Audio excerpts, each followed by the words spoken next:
Hello! Welcome to my channel. Huwag kalilimutan mag-subscribe, mag-likes at mag-share sa aking mga videos.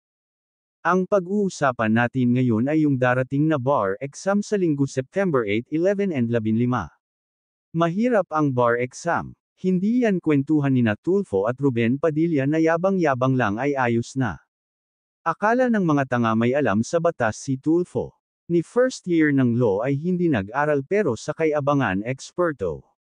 Daming niloko na mga tao si Tulfo. Pinapaniwala niya na abogado siya.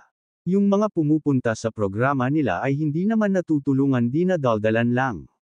Kaya sa magtitik ng bar exam magdasal at mag-review ng mabuti.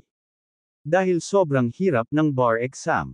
Hindi yan kwentuhan nina Tulfo at Ruben Padilla na yabang-yabang lang ay ayos na.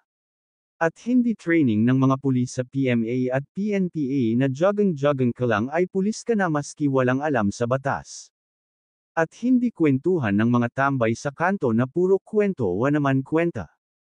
Ang mga tanga naman ay hangang-hanga.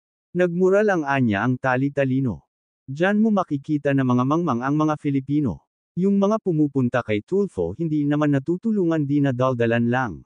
Sino ngayon ang pinayaman mo sa YouTube? Edi si Mr. Tulfo. Yung mga 7 gwardya at yung taga Mindoro nagpunta sila kay Tulfo, hindi sila tinulungan, dinaldalan lang. Kasi walang alam si Mr. Tulfo gumawa ng pleading submitted to the labor arbiter.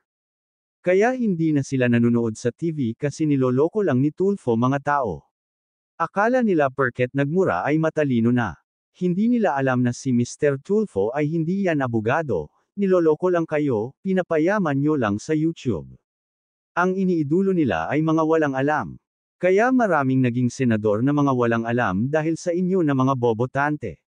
Sa mga magtitik ng bar exam, good luck sa inyo. Hanggang dito na lang ang video na ito. Thank you for watching.